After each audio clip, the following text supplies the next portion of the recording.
어제 수업한 거를 잠시 보면,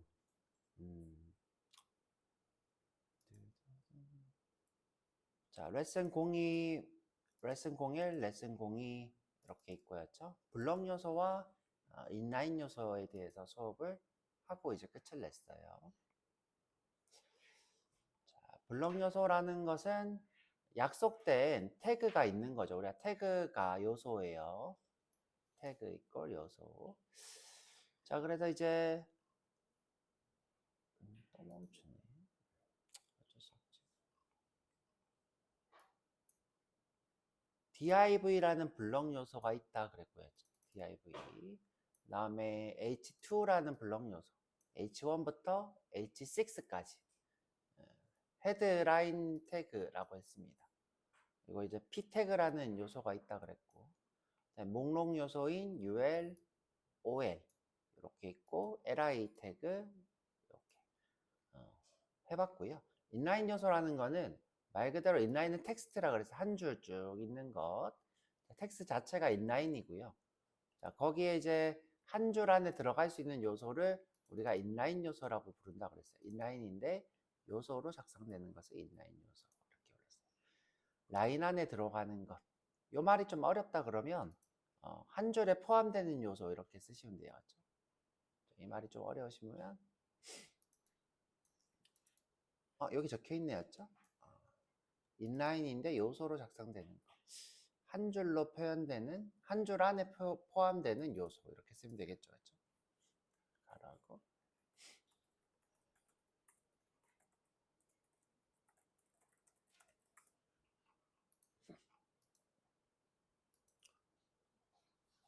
자, 그 다음에 지금 우리가 여기 수정을 했을 때 오른쪽에 반영되는 것을 라이브 서버의 개념이라고 했고, 우리 여기 지금 죄송해요. 젯브레인을 제공하고 있는 웹스톰은 라이브 에디트라는 걸 쓰고 있죠. 근데 지금 반영이 안 됐네요. 왜 반영이 안 됐지? 자, 다시 한번 켜볼까요?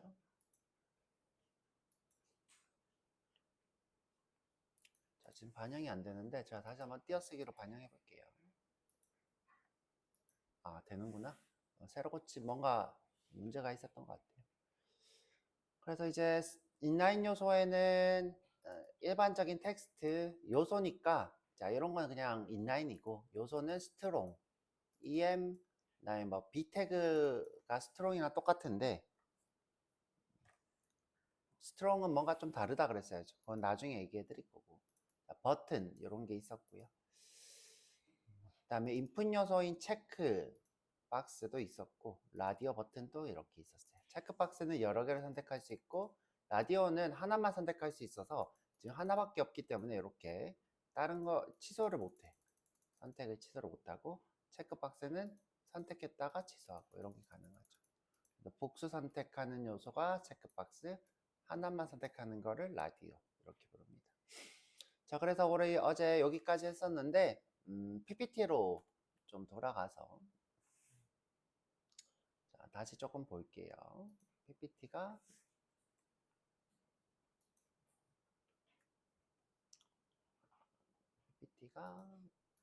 저쪽에 오른쪽에 있군요. 그리고 이제 제가 GitHub에 여기 올렸어요. 디벨 CKM86 안에 코스모, 이거 SMU라고 했어야 되나요? 코스모 HTML 스터디 2025년 6월 달부터 시작한 수업 이렇게 올렸으니까 요거 클론 하시면 되겠죠? 이걸로 클론을 하시고 그 다음에 요것도 링크가 유튜브에 올라가 있어요. 링크 궁금하신 분은 링크 쓰시고 이미 예전에 공유한 링크 안에 있으니까 요 가산수업이라고 하는 곳에 이렇게 HTML, CSS, 자바스크립트가 있으니까 여기 들어오시면 될 것 같고요.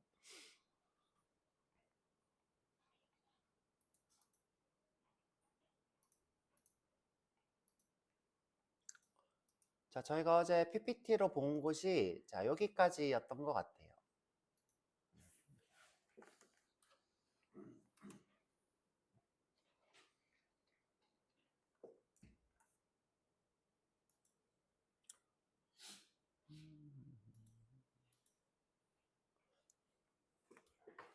자, 지금 우리가 배우고 싶어 하는 요 HTML,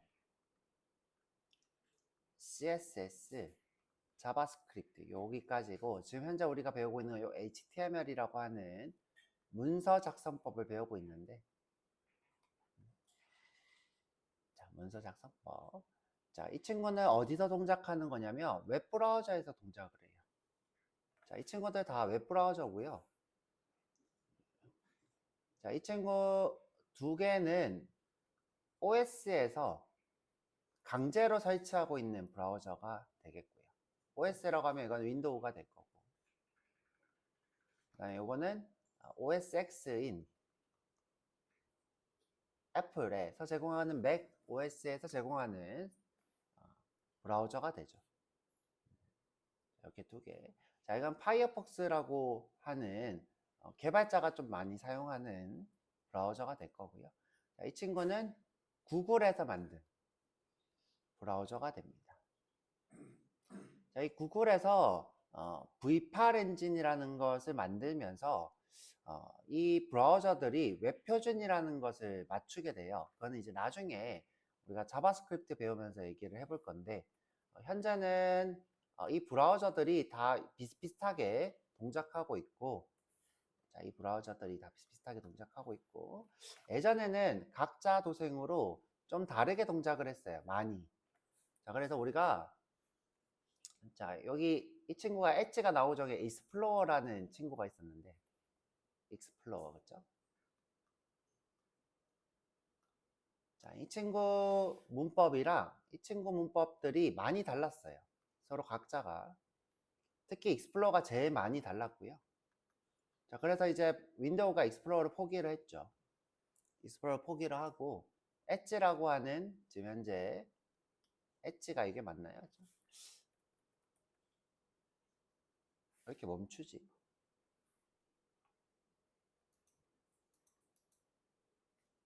자, 지금 현재 됐다. 자, 엣지라고 하는 브라우저를 만들었죠. 근데 이 엣지라는 브라우저는 사실 이 크롬이랑 거의 비슷해요. 왜냐하면 이 크롬이 현재 가장 핫하기도 하고, 그 다음에 아까 얘기했던 웹 표준, 이 친구들 다 유사하게 만드는 표준에 가깝기 때문에 스탠다드라 부르죠. 기준에 가깝기 때문에. 그래서 이제 엣지는 이 구글 크롬을 뭐 엔진이나 이런 기본적인 구성들을 다 가지고 온 상태에서 조금 바꾼 상태이기 때문에 이 두 개는 거의 유사하다고 보시면 돼요. 그래서 여러분들 개발하실 때 만약 내가 이제 크롬을 꼭 깔아야 되나요? 이렇게 하면 그렇진 않다. 여러분들 이제 엣지가 깔려 있다 그러면 이걸로 그냥 이제 개발하시면 돼요. 그런데 옛날 여러분들 뭐 한 3, 4년, 적어도 3, 4년 전까지만 해도 여러분들은 무조건 구글에서 개발을 하셨어야 돼요. 왜냐? 이 구글이 스탠다드이기 때문에. 여러분들이 사용하는 브라우저 어플리케이션의 스탠다드이기 때문에 개발하려면 꼭 설치했어야 되는데, 엣지가 나오면서부터 꼭 그럴 필요는 없다. 이 두 개는 거의 유사하다. 이렇게 보시면 되고요. 자, 그 다음에 자, 이 브라우저가 하는 주된 일. 자, 주된 일은, 자, 브라우저를 키면 이런 창이 뜨죠. 이런 창에 여러분들이 URL을 입력할 수 있는 곳이 이렇게 있어요. URL이 뭐라고 했죠?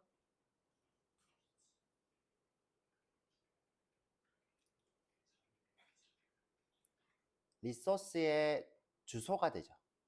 그죠? 주소. 자, 우리가 어떤 리소스를 주세요라고 쓰는 것이 URL이에요.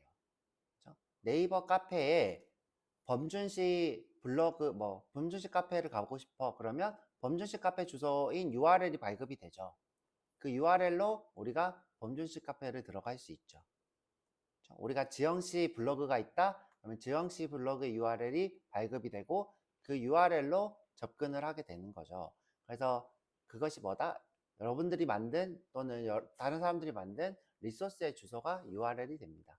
이 URL을 어떻게 브라우저에 입력을 하면 웹서버가, 자, 예를 들어 네이버라는 서버가 있어요.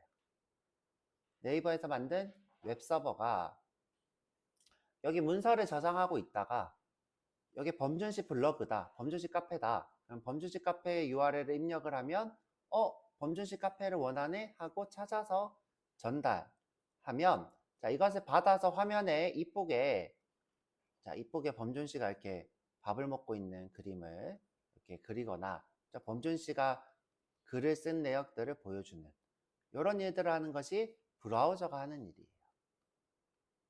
그럼 이제 브라우저는 뭘 해야 돼요? 서버랑 통신을 할 줄 알아야 돼요. 자, 이것이, 자, 우리가 URL로 범준 씨의 카페 주소, 정보를 주세요라고 하는 걸 우리가 뭐라고 부른다 그랬죠? 그쵸. 리퀘스트라 불렀어요. 줄여서 REQ라 부를게요. 자, 서버가 통신의 대답으로 전달해 주는 것을 우리가 뭐라고 그랬죠? 리스판스라 불렀어요. 자, 우리 소켓 서버를 배웠었죠? 자, 소켓 서버를 배웠어요. 자, 이 브라우저가, 자, 내용, 리소스를 달라고 하는 이 행위를 우리가 뭐라고 불렀죠?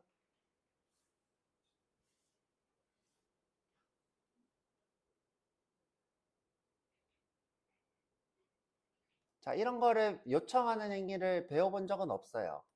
그쵸? 그런데 우리가 이 URL을 서버가 받으려면 어떻게 해야 될까요?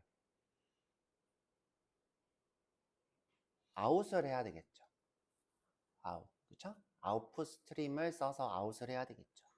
그 다음에 네이버가 보낸 데이터를 받으려면 어떻게 해야 돼요? 인풋 스트림을 써야 되겠죠. 인풋. 자, 그래서 여기서 지금 클라이언트 입장에서 요청하는 일은 아웃, 그렇죠? 요청을 받는 일은 in이 되겠죠. 우리가 이제 소켓을 배웠던 걸 생각해 보면, 네, 소켓을 이제 생각할 필요는 없고 배웠던 거니까 잠시 얘기해 봤어요. 자, 이렇게 통신을 하면서 URL로, 그렇죠? 통신을 하는 행위하고 그림을 그래픽으로 표현하는 일을 하는 것이 브라우저가 하는 일이에요. 자, 그러면 서버가 하는 일은 뭐죠? 요청을 받아서 요청받은 내용을 처리하고 그 리소스를 HTML에 응답하는 일을 하는 것이 웹서버예요. 자, 여기 처리한다 라고 적혀 있는데, 처리. 자, 요런 처리하는 코드를 작성하는 사람들이 백엔드 개발자예요. 자, 백엔드 개발자. 요청받은 내용을 처리하는 것을 작성하는 것이 백엔드 개발자. 자, 아직 여러분들이 요거를 배워본 적은 없어요. 저랑 배워볼 거고요. 자, 요청을 받은 내용을 처리하는 방법은 뭐 파이썬이 될 수도 있고 자바스크립트 코드도 될 수도 있는데 제일 많이 쓰는 방법 중에 하나는 자바로 백엔드를 하는 방법이에요. 자, 그래서 여러분들이 자바를 처음에 배운 것도 있어요. 요청받은 내용을 처리, 그 다음에 리소스를 HTML로 전달. 자, 간단하게 보여드려 볼게요.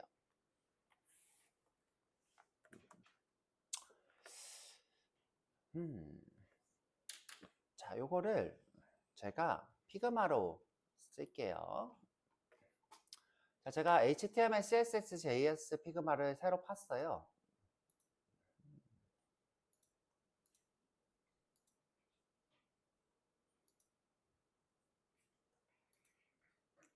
그냥 보셔도 되는데 나중에 혹시 들어와서 보라고. 우리 단체톡이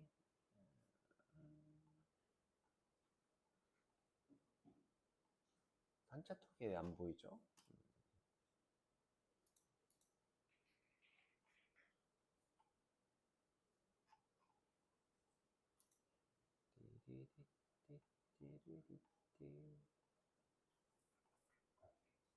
이 카카오톡 PC 데스크탑이 실제 카카오톡이랑 좀 모바일이랑 좀 다르죠. 그래가지고 이 정렬이 달라가지고 다 찾기가 어렵네요.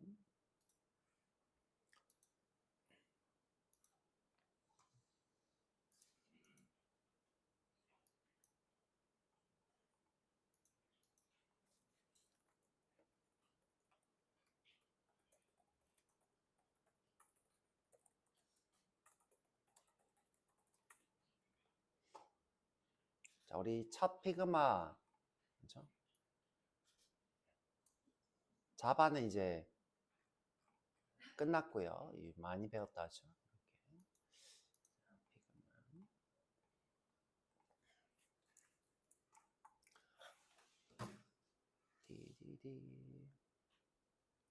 자, 여러분들이 이렇게 사용하고 있는 브라우저 앱이 있는 앱을 설치한 이 컴퓨터를 우리가 클라이언트라 불러요.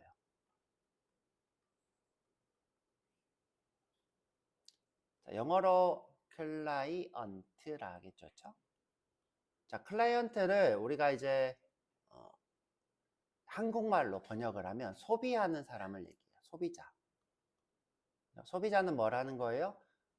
어떤 거를 공급받으면 그것을 쓰는 사람들.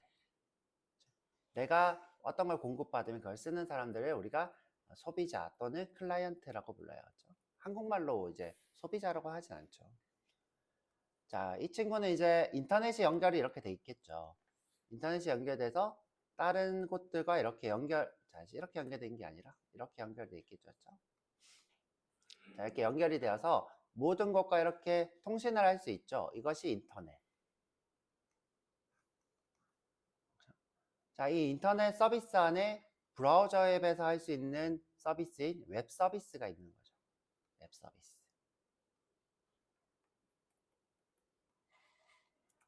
웹 서비스. 자, 근데 이제 제가 여러분들한테 설명하고 싶은 거는 자, 브라우저 앱이랑 웹 서버가 하는 일을 설명하고 싶은 거예요.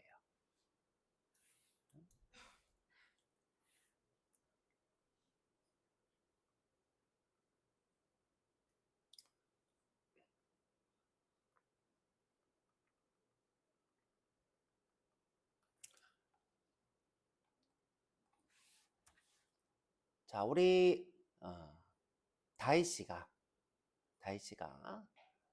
자, 오늘 지영 씨의 블로그에 가야 돼. 우리 작은 지영 씨의 블로그에 가야 돼. 자, 블로그는 네이버야. 그러면 여기 URL에다가 앞쪽에다가 네이버가 제공하고 있는 블로그 주소로 입력을 해야 되죠. 요게 만약에 네이버 블로그 주소라고 치면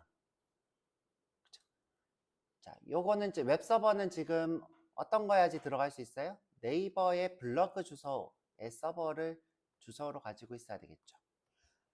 자, 이 웹서버는 인터넷에 연결되어 있기 때문에 주소인 무엇을 발급받죠? 인터넷에 연결되어 있으면 주소인 무엇을 발급받죠? IP를 발급받죠. 웹서버는 말 그대로 컴퓨터예요. 그냥 컴퓨터. 인터넷에 연결된 컴퓨터. 그러면 이 친구도 IP를 받고 이 친구도 IP를 받는데 예를 들어 이 친구가 223 333 333? 333은 있을 수 없다 했죠. 자, 123 3.1 이런 주소를 가지고 있다. 그러면 이 네이버 블로그가 이것을 매핑하고 있다 그랬죠. 이것이 뭐라고 했죠? 제가 호스트 네임이라고 그랬는데 그게 아니라 도메인이에요. 이것도 호스트 네임이고 이것도 호스트예요. 호스트라는 것은 뭐냐면 제가 어제 잘못 설명했는데 주소라는 뜻이에요. 주소. 자, 이것도 주소고 이것도 주소예요. 그래서 자, 주소 중에 IP로 된 주소가 있고 도메인으로 된 주소가 있는데 자, 도메인으로 된 주소는 IP를 매핑하는 형태죠.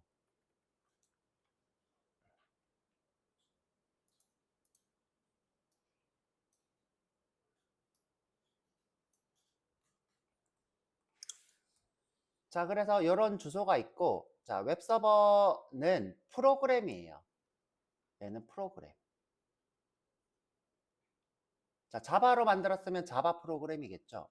누구처럼? 우리 소켓 서버 앱 기억나세요? 우리가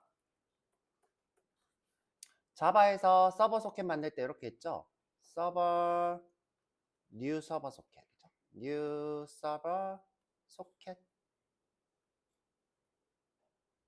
이렇게 해줬죠. 자, 이렇게 우리가 서버를 만든 적이 있죠. 웹서버도 마찬가지예요. 이렇게 서버를 만들고 있는 거예요. 그래서 프로그램이라고요. 앱, 메인이 있는 앱이에요. 그러면 이 친구는 꼭 뭘 가지고 있어요? 그죠? 포트를 가지고 있다고요. 자, 우리가 클라이언트가 서버한테 통신을 할 건데, 이렇게 통신을 할 건데, 이 통신을 하는 규약이 뭐라고 했죠? 웹의 통신 규약? 그거는 이제 주소를 갖는 거고, 내가 어떤 데이터를 주고받을 거야. HTML을. 자, 이 HTML을 주고받는 규약의 이름이 뭐라고 했죠? HTTP. 그쵸? HTML을 주고받는 규약. HTTP라 불렀어요. 자, 우리 HTTP 통신을 하기 때문에 여기 네이버 블로그 앞에 뭐가 붙는다 그랬죠? HTTP 하고 이렇게 붙는다 그랬죠. 또는 HTTPS 이렇게 붙는다 그랬죠. 자, 이때 HTTP랑 HTTPS는 우리가 이 OS에서, 컴퓨터 OS에서 약속한 포트가 있대요. 몇 번이라 그랬어요?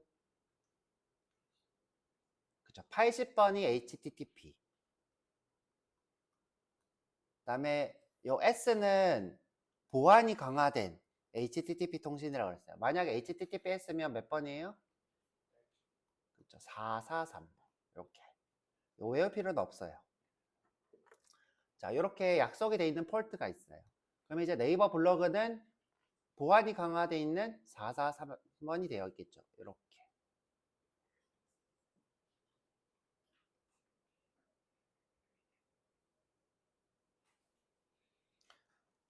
그래서 여기 도메인이 이렇게 매핑이 되어 있더라. 그러면 내가 이렇게 치면 웹서버를 이렇게 찾아가는 거예요. 웹서버를. 자, 다 지울게요. 방금 했던 것들. 지우지 말고 그냥 밑에다가 갈까? 자, 그냥 밑에 놔둘게요.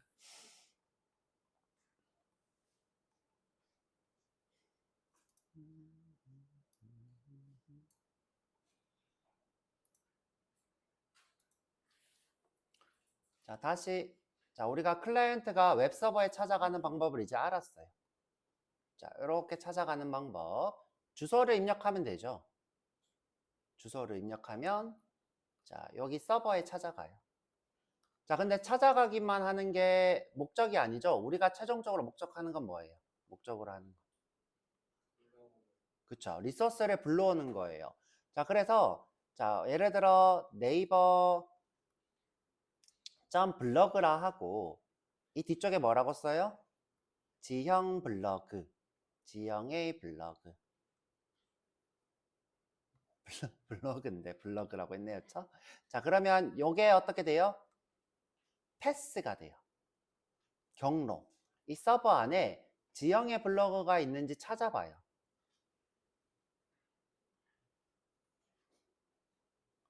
자, 그러면 이게 있으면 어떻게 해요? 전달을 해주는 것이 서버가 하는 일. 이 블로그 내용을 자, 여기에 출력해 주는 것이 브라우저가 하는 일. 이렇게 되는 거예요. 자, 그런데 자, 서버가 하는 일이 더 있어요. 자, 어떤 걸 더 하냐? 자, 이 친구는 요청을 처리하는 일도예요. 자, 우리가 뒤쪽에서 배울 건데 처음에 먼저 조금 얘기를 할게요. 자, 이 서버에는 자, 수없이 많은 블로그의 정보를 저장하고 있지 않아요. 저장하고 있지 않아요. 그럼 뭘 저장하고 있냐? 자, 블로그 홈이라는 것만 하나 가지고 있고요. 블로그 홈. 지영의 블로그, 범준의 블로그, 다이의 블로그, 가은의 블로그 이런 블로그 내용을 다 하나씩 문서로 가지고 있지 않아요. 그러면 지영의 블로그를 어떻게 만드는 걸까?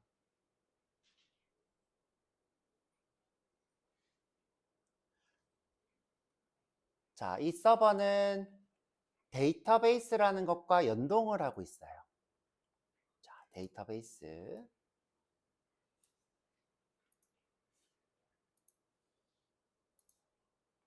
좀 굵게 쓸게요. 자, 데이터베이스. 우리가 줄여서 DB라 불러요. 자, 이 데이터베이스 안에 블로그 정보라는 테이블이 있어요.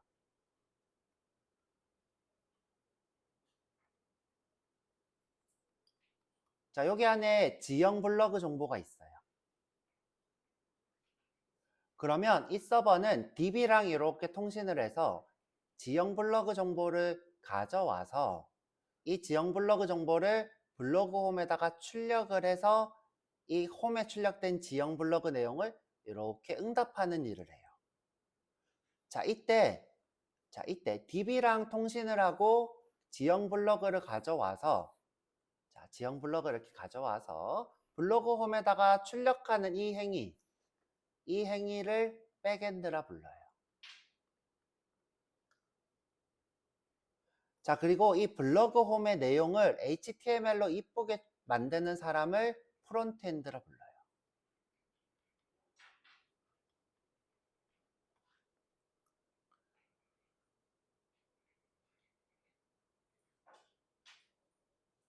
지금 역할이 여기가 좀 작아 보이긴 하지만 이쁘게 만드는 것도 사실 엄청 어려운 일이에요. 자, 지금 그림상으로는 그렇게 보이지만 그림을 이쁘게, 블로그홈을 이쁘게 하는 것도 어려운 일이에요.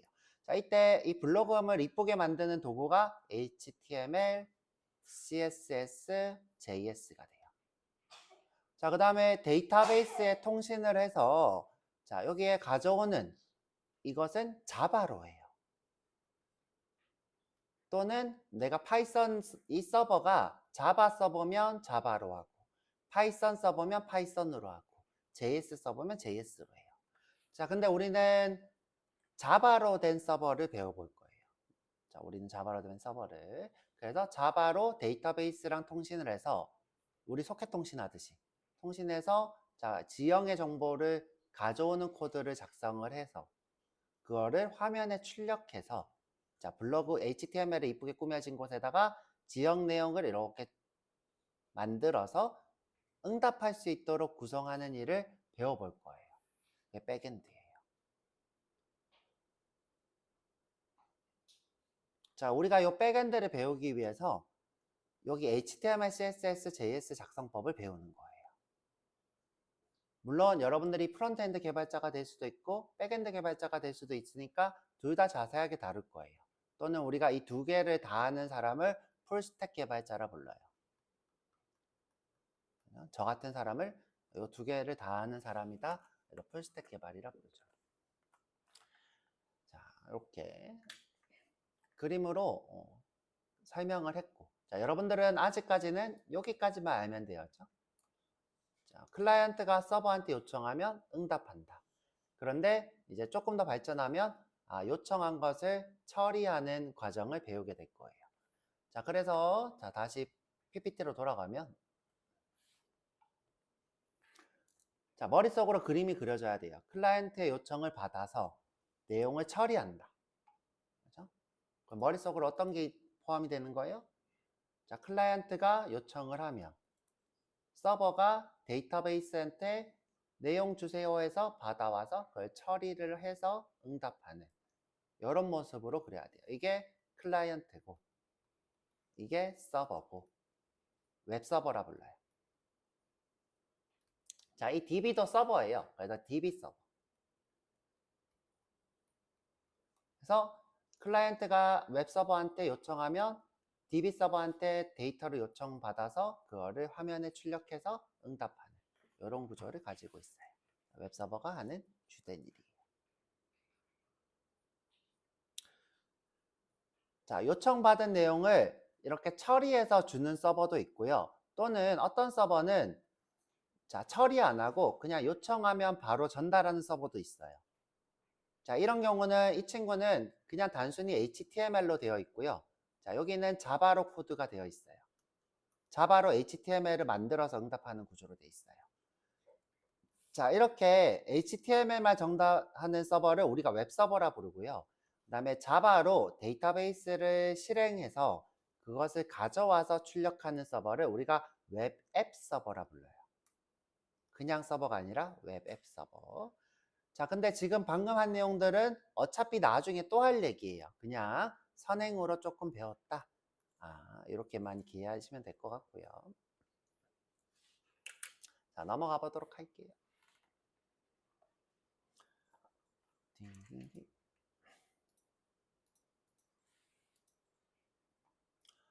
자, 주소에 대한 얘기를 좀 해볼게요. 주소. 다시. 자, 이게 메뉴에 보이는 이게 주소예요. 자, 메뉴에 보이는 이건 주소. 자, 밑에 거 읽지 않고 한번 여러분들 생각해 볼게요. 자, 맨 앞에 보이는 요거는 무엇을 뜻하는 걸까요? 어떻게 통신을 할 거냐? 통신 방법. 그죠? 통신 방법에 대한 규칙이 적혀 있는 거죠. 그래서 아까 우리 정우 씨 말하는 것처럼 통신 규약이죠. 통신 규약. HTTPS로 통신할 거다. 자, 이 두 번째 거는 뭘까요?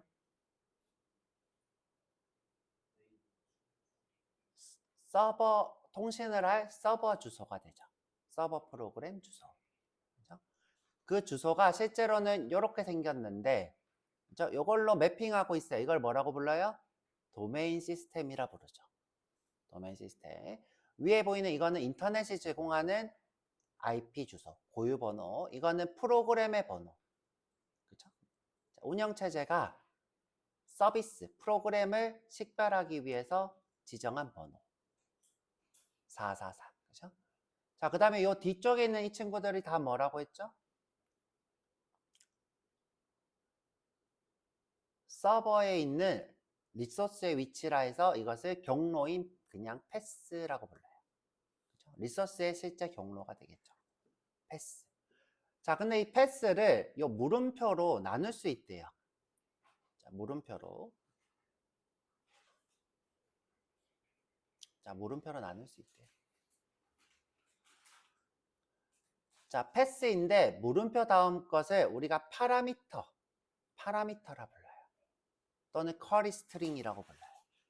자, 이때 이 물음표는 어떤 역할을 하냐면 아까 얘기했던 이거예요. 자, 여기 이게 클라이언트고, 자, 이게 서버고, 자, 이게 DB야.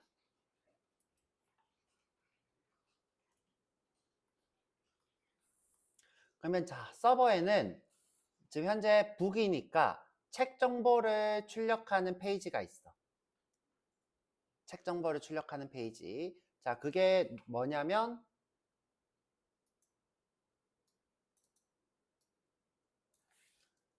자, 이 친구야. 자, 책 정보를 bookdetail.naver라고 하는 이 문서가 현재 이 친구예요. 그쵸? 자, 근데 이 친구 안에는 책 정보는 없어. 그냥 책 정보를 출력할 준비만 되어 있는 거야. 준비만 되어 있어요. 그러면 자, 요 뒤에 있는 게 뭐냐면 책의 번호예요. 예를 들어 이 책이 경민의 자바 정복이야. 경민의 자바 정복. 자, 요런 책을 지금 원하고 있어. 자, 그러면 데이터베이스에 가서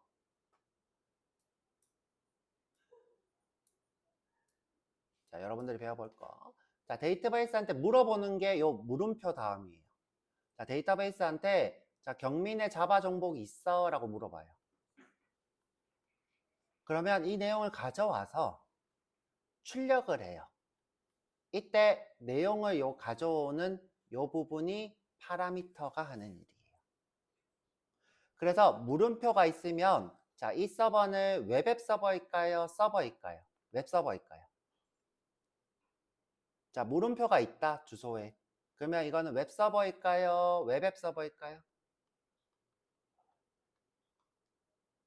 데이터베이스랑 통신하는 서버는 웹앱 서버예요. 그래서 물음표가 있으면 다 무언가를 처리해서 실행할 수 있는 웹앱 서버가 돼요. 그리고 이 뒤쪽에 있는 거는 데이터베이스에 어떤 정보를 요청할 건지에 대한 정보예요. 그럼 이거는 뭐예요? 북 아이디가 되는 거죠. 지금 보면 자, 이거 실제로 제가 가져온 거예요. 네이버 북에서. 자, 이거 보면 BID라고 적혀 있죠? 이게 뭘 뜻하는 거예요? 북 아이디가 되는 거죠. 이 아이디는 북의 고유 번호가 되는 거죠. 이걸로 DB에 가서 그 내역을 검색해서 여기 이 문서에다가 이 내역을 출력을 해서 정답하는 구조로 되어 있는 거예요. 자, 그래서 다시 보면, 자, 여기서부터 여기까지가 규약. 요게 뭐예요? 서버 주소, 그 다음에 요게 패스, 요게 쿼리 스트링. 이렇게 되는 거죠. 자, 쿼리 스트링은 또 배워볼 거니까 지금 외울 필요는 없어요. 또 배울 거예요. 우리가 뭐 할 때? 웹앱 서버를 배울 때. 여러분들은 여기까지만 아시면 돼요. 여기까지만. 자, 중요한 거니까. 자, 그 다음에, 자, 요런 게 있어. 자, 200번. get. 자, 200번 get. 자, 요 get이라는 건 뭐냐면, 자, 우리가 이제 브라우저에서 통신하는 방법을 URL로 통신하는 방법만 배웠는데, 자, 그거 말고 여러분들 회원가입처럼 양식에서 제출 버튼을 누르면 회원가입이 되는 방식이 있어요. 자, 이런 방식을 우리가 포스트 방식이라 불러요. 붙인다, 저장한다 이런 뜻이에요. 그리고 URL로 입력해서 받는 방식을 get 방식이라 불러요. 대부분 get 방식이고 회원가입을 할 때나 로그인 할 때는 포스트 방식을 써요. 그죠? get 방식과 포스트 방식 두 가지가 있어요. 지금은 URL로 요청하니까 get 방식이다. 자, 요거 200은 뭐냐? 자, 요 200. 자, 200은 자, 클라이언트가 서버한테 요청한 게 있어. 나 여기 있으니까 응답할 거야. 그래서 응답 제대로 받았네 하는 코드 번호예요. 200은 성공적이야. 자, 만약에 여기에 리소스가 없어.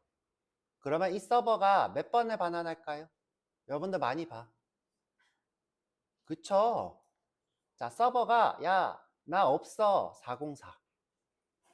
나 없어. 그럼 여기서 출력을 안 해요. 404 페이지를 출력하겠죠. 또는 404 페이지를 아예 만들어서 전달하는 것도 있어요. 404 페이지 만들어서 전달해서 해당하는 북이 없습니다. 이렇게 출력을 하겠죠. 이때 이거는 뭐예요? 상태. 그래서 이 친구한테 뭐라고 붙여 있어요? 스테이터스 코드, 현재 상태를 얘기해요. 그 다음에 마지막으로 요거는 요 이제 북 네이버가 매핑하고 있는 IP와 포트 번호가 되겠죠. 자, 이렇게. 그 다음에 요거는 이제 다른 규칙인데 요거는 뭐 중요한 건 아니니까 뭐 걱정할 필요는 없으시고. 자, 이렇게 넘어가 볼게요.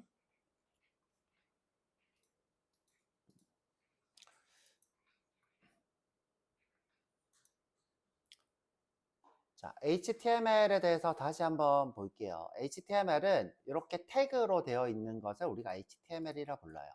문서인데 뭘로 되어 있는 거? 텍스트로 된 문서예요. 텍스트로 된 문서 안에 마크가 있는 거예요. 텍스트로 된 문서의 마크가 다 마크로 이루어져 있어요. 이렇게. 마크로 텍스트를 감싸고 있어요. 자, 이것을 우리가 어떤 문서라 불렀죠? 마크업 랭귀지 앞에 뭐가 붙어요? 그쵸. XML이라 불렀어요. 마크업 랭귀지, 확장 가능한 마크업 랭귀지. 자, 이는 EX, 익스텐션 어블인가? 뭐 그런 식의 의미를 얘기하고 있어요. 그래서 확장 가능한 마크가 되어 있는 언어. 자, 이때 이 마크를 우리가 다른 말로 뭐라 부르죠? 이런 마크를 태그라고도 부르고요. 태그. 이렇게 생긴 걸 태그라고도 부르고 또 다른 말로 뭐라고 불렀어요? 엘레멘트라고 불렀어요. 자, 이렇게 말이 많아요. 엘레멘트. 엘레멘트를 우리가 또 뭐라고 부르죠? 한국말로 요소라고 불러요. 그래서 마크, 태그, 엘레멘트, 요소 같은 말이에요. 마크, 태그, 엘레멘트, 요소. 그래서 우리가 이렇게 마크, 요소를 작성해서 문서를 쓰는 것을 우리가 XML이라 부르고 이 XML 중에서 약속된 하이퍼텍스트로 작성된 언어를 HTML이라 불러요. 하이퍼텍스트로 작성된 마크업 랭귀지. 자, 이 마크업 랭귀지의 특징은 구조적이다라는 특징을 가지고 있어요. 구조적이다. 자, 예를 들어서 내가 A라는 태그 안에 여기다가 en이라는 태그를 뒀어요. 자, 그러면 어떤 구조를 갖냐? A 안에 en이 포함되어 있고 en 안에 텍스트가 있으면 또 텍스트가 이렇게 포함되어 있는 구조적인 관계가 돼요. 이렇게 구조적인 관계. 이때 이 친구를 부모, 그렇죠? 이 부모의 자식, 이 자식의 말단에서 말단 자식. 자, 이렇게 불러요. 자, 이런 식으로 구조적으로 표현이 된다 해서 구조적 현상이라 부르는 거예요.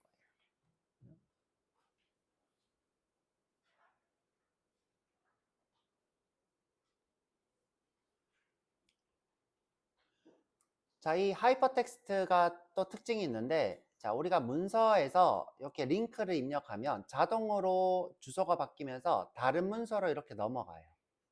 또 내가 링크를 누르면 다른 문서로 넘어가고.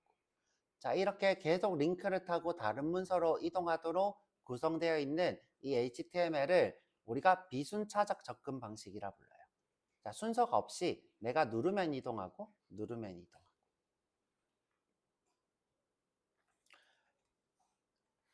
자, 브라우저가 HTML을 해석을 하는데 해석할 때 꼭 먼저 하는 일이 뭐냐? 관계를 먼저 정립을 해요. 관계. 아까 부모 관계, 부모 자식 관계, 말단 관계라고 얘기했죠. 자, 그 다음에 그걸 구조화한 후에 그것을 우리가 돔트리라 부르는데 이 돔트리를 구조화하고 화면에 출력을 해요. 화면에 출력. 자, 그럼 뒤쪽에 잠시 볼게요. 이 구조된 모습을, 구조화된 모습을. 자, 이건 하이퍼텍스트에 대한 얘기고 아까 얘기했던 것처럼 이렇게 건너 이렇게 비순차적으로 참조하면 링크가 바뀌고 참조하면 링크가 바뀌고 이렇게. 자, 이때 이 하이퍼는 건너편이란 뜻이에요. 건너편으로 가는 텍스트. 자, 근데 이제 이게 제가 알기로는 그 당시에 유명한 소설에 쓰였던 글자 하이퍼텍스트라는 것을 따와서 쓴 걸로 알고 있어요. 자, 그래서 여기 하이퍼텍스트가 되고 이때 이제 우리가 실제로 태그는 A 태그라는 걸로 하이퍼텍스트를 구현을 하고 있어요. 자, 일단 넘어가 볼게요. 자, 이거는 방금 얘기했던 돔트리, 구조화된 마크업의 구조예요. 지금 잠시 이렇게 볼게요. 자, 왼쪽에 있는 보이는 요게, 자, 오른쪽이래요. 자, 오른쪽이 된대요. 자, 이때 한번 볼게요. 자, 최상위에 있는 이 친구가, 자, 여기 HTML이 최상위에 이렇게 있어요. 자, 이 친구를 우리가 뭐라고 부를까요? 그죠? 부모인데, 부모들 중에서 맨 위에 있어요. 무슨 부모일까요? 조상부모가 되겠죠. 그렇죠? 조상부모. 여러분들 조상부모. 맞아? 자, 조상부모가 돼요. 자, 이 조상부모한테 그렇죠? 형제가 이렇게 자식이 두 개가 있어요. 자식. 그죠? 자식이 이렇게 두 개가 있어요. 자, 이 친구 두 개는 자, 헤드와 바디는 HTML을 부모로 가지고 있는데 이 친구 두 개의 관계는 뭘까요? 그죠? 형제가 돼요. 형제.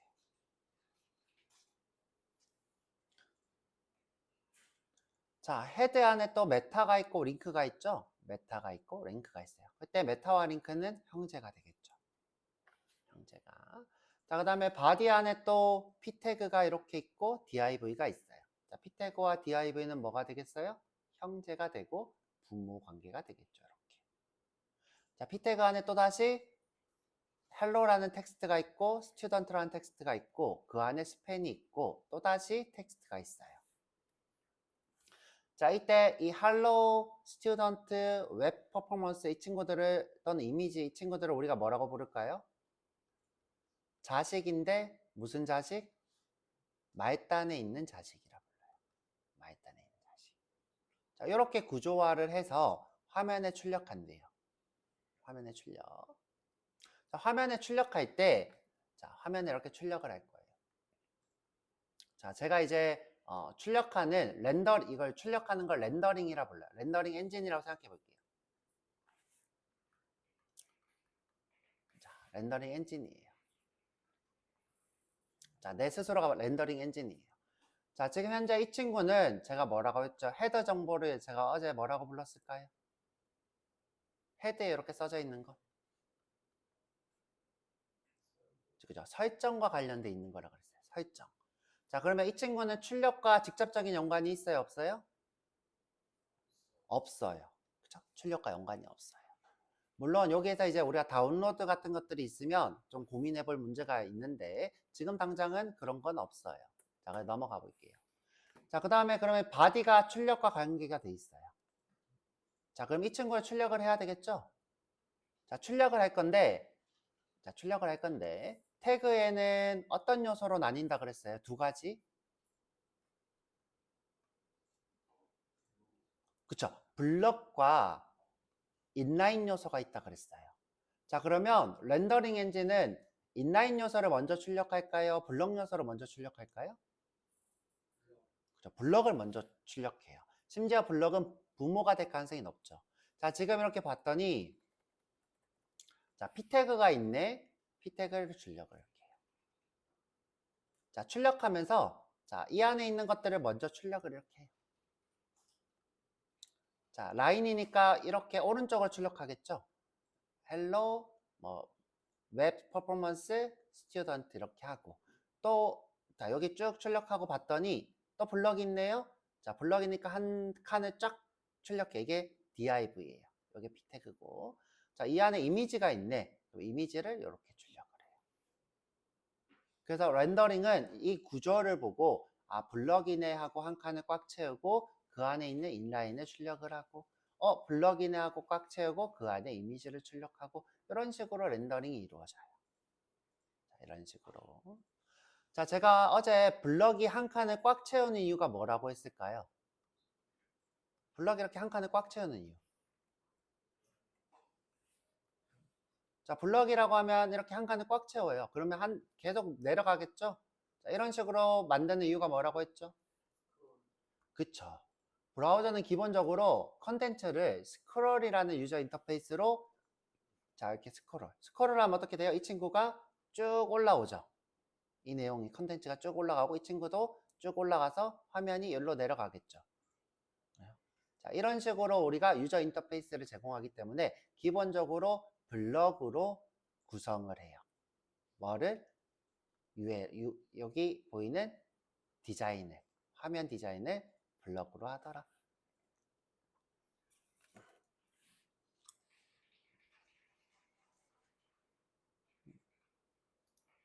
자, 넘어가도록 해볼게요.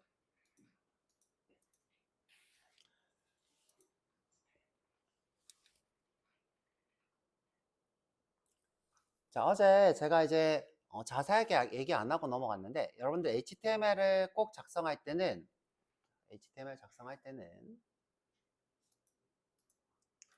꼭 태그를 쓰면 요소를 쓰면 이 요소를 닫아줘야 돼요. 자, 이렇게 요소를 쓰면 닫아야 돼요. 자, 그런데 만약에 닫는 요소가 없는 게 있어요. 자, 닫는 요소가 없는 이런 거는 뭐냐면 자, 이 말단 요소로 텍스트를 가지지 않는 요소예요. 자, 말단 요소로 텍스트를. 자, 이미지는 이미지 자체가 말단 요소라서 자, 이 친구는 이미지하고 닫아주지 않아요. 이거 자체가 열고 닫힌 거예요. 자, 이 친구가 바로 열고 닫힌 거예요. 자, 근데 이건 HTML에서 허용하는 문법이고요. 여러분들이 XML을 쓰게 된다. 자, 그러면 실제로 이런 태그는 존재할 수 없고 이미지라는 태그를 쓰자마자 닫아야 돼요. 쓰자마자 닫아야 돼요. 자, 이렇게 태그가 하나밖에 없는 거는 자, 안 써도 되는 게 HTML 문법, 쪽 바로 닫아 쓰자마자 닫는 것은 XML 문법이에요. 자, 이렇게 말단 자식으로 텍스트가 있으면 꼭 열고 닫아야 돼요. 열고 닫고. 자, 한번 다시 볼게요. 자, 여기 H1 안에 또 요소가 있죠? 그러면 열고 닫아야 돼요. 자, figure 안에 이미지가 이렇게 있고 밑에 요 figure 캡처는 요 이미지에 대한 내용이 되겠죠? 타이틀. 자, 그때 이 figure는 이미지와 figure 캡션을 포함하고 있기 때문에 열고 닫고 있죠. 자, 보면 열고 닫고 있죠. 그 다음에 내가 여기 지금 보면 자, 이미지 친구는 안에 뭔가를 포함하는 게 아니라 이 이미지라는 src는 뭘 의미할까요? 그쵸. source를 얘기해요. 자, source에서 src를 줄여서 src를 빼서 source의 src라고 불러요. 그래서 바다.jpg를 소스로 하는 이미지 블럭이 생기는 거예요. 자, 이때 이 친구는 텍스트가 필요 없으니까 나 자신 그대로니까 열고 닫는 게 없어요. 자, 근데 만약 내가 이렇게 썼어.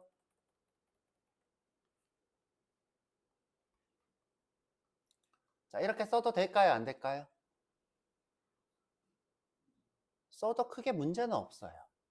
아시겠죠? 써도 크게 문제는 없어요. 자, 만약 내가 여기서 한 칸 띄우고 싶어. 그래서 여기다가 BR 태그를 넣었어요. BR은 이거 자체가 라인 계행을 의미해요. 자, 이 친구 닫을 필요가 있을까요? 없을까요? 없어요. 그렇죠? 이 친구 자체가 라인 계행을 얘기하기 때문에. 근데 내가 이렇게 닫았어요. 문제가 될까요? 안 되죠. 그렇죠? 그런데 HTML5 이거 우리가 이렇게 작성하는 문법을 HTML5 버전 5번 버전이라고 하는데 이때는 경고를 줄 수도 있어요. 너 굳이 왜 이렇게 써? 하고 경고를 줄 수도 있어요. 그 다음에 HTML4라는 버전이 있는데 이전 버전이죠. 자, 이 친구는 XML 문법을 최대한 쓰고 있어서 XHTML이라 불러요. XML 문법을 최대한 쓰는 자, 이런 버전으로 쓸 때는 무조건 BR 태그를 쓰고 닫아줘야 돼요. 이렇게. 제가 아까 그랬죠? 하나인 태그는 XML 문법에서는 무조건 닫아야 된다고. 그죠? 자, 그래서 우리는 HTML5를 쓰니까 전혀 상관이 없긴 한데 우리는 백엔드 개발자가 될 거예요. 백엔드 개발자는 XML을 다룰까요? 안 다룰까요? 다룰까요? 안 다룰까요? 다뤄요. 우리가 XML 배울 때 뭐라고 얘기했죠? XML은 데이터를 전송하는 규격이라 그랬죠? 그래서 우리가 데이터를 전송하는 방법으로 XML 규격을 배울 거예요. 그래서 여러분들이 제가 이런 얘기를 하는 이유는 XML 쓸 때 여기 이렇게 닫는 문법을 보게 될 거예요. 그럼 여러분들이 낯설 수 있어. 미리 여러분들한테 예방주사를 넣는 거예요. HTML 때는 안 했는데 왜 XML은 닫아요? 이거는 XML 문법이 기존에 그렇으니까 HTML이 쓰기 좋도록 변경된 거예요. 여기 변경된 거. 원래 문법은 닫아줘야 돼요. 자, 그래서 지금 여기 그런 내용들이 있어요. 꼭 열고 닫고 그 안에 컨텐츠를 넣고 그죠? 내용이 없는 것을 빈 요소라 하니까 내용이 없는 것도 존재하는 거겠죠. 그 다음에 이미지 BR, HR은 이렇게 한 줄 이렇게 줄을 끊는 것 요걸 얘기해요. HR 이미지 인풋은 이렇게 인풋 요소들 그쵸? 자, 이렇게 인풋 요소들 작성하는 거.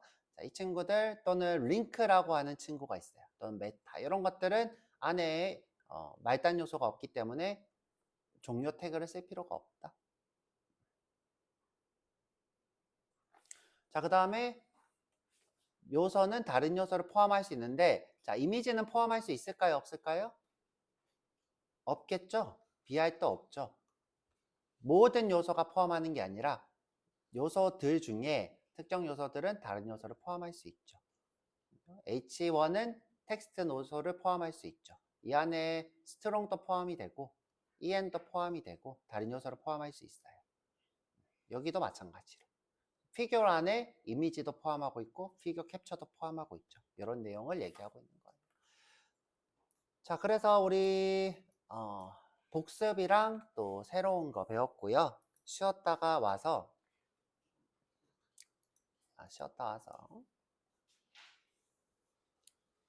자, 이거는 아까 얘기했던 거니까 넘어가도록 하고.